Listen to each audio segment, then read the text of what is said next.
Mes camarades, bonsoir. Je vous apporte le salut fraternel du syndicat des personnels administratifs de la Défense de l'État-major Marseille-Aubagne. Avant de commencer mon intervention, je saluerai le bureau confédéral. Je lui dirai que j'ai le mandat de voter tous les rapports qui nous seront proposés. Et je remercierai tout spécialement Yves Verrier pour son amitié et la confiance qu'il a su me témoigner au fil des années. Et cela n'exclut aucun membre, bien entendu, du bureau confédéral. Donc, mon intervention portera sur le logement.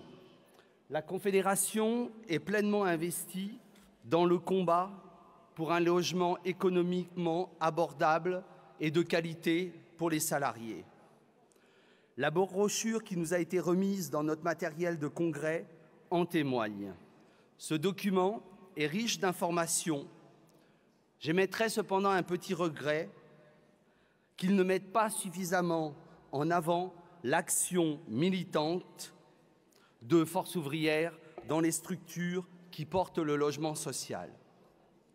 Je pense en particulier à Action Logement, où discrètement, depuis plus de 15 ans, sous la conduite de Jean-Baptiste Dolcy, des dizaines de camarades gèrent paritairement plus d'1 million de logements sociaux sous la pression constante d'un État qu'on pourrait qualifier de prédateur en matière de cotisation sociale, puisqu'il s'agit bel et bien de salaires différés.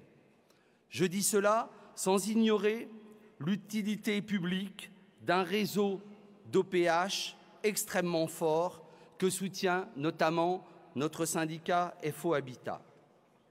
J'en viens au cœur de mon propos. Mes camarades, le logement social, pour qui et comment? Aujourd'hui, la participation des employeurs à l'effort de construction, qu'on appelle la PEC, l'ancien 1% logement qui s'élève aujourd'hui à 0,45, la PEC qui finance Action Logement est limitée aux employeurs du secteur privé. Mes camarades, un quart du salariat de notre pays, les agents publics, sont exclus d'un système structuré et piloté socialement. Et pourtant, les besoins sont là, urgents et criants. De nombreux jeunes recrutés dans la fonction publique et affectés en milieu urbain sont contraints à vivre d'expédients, à dormir dans leur voiture avant de trouver de quoi se loger au bout de la banlieue et même en zone rurale. La pénurie de location rend les installations tout aussi difficiles. Pourquoi? Parce que les logements de fonction de service ont été progressivement supprimés. J'en tiens pour preuve les enseignants du premier degré et l'exemple majeur de la perte des logements d'instituteurs.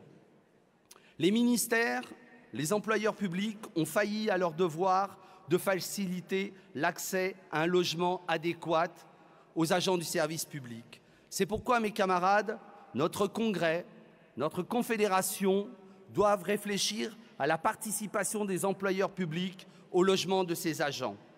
À l'heure où l'État pousse Action Logement à une mission d'intérêt général, il est temps de ne pas oublier les agents du service public dont on loue l'utilité et la qualité.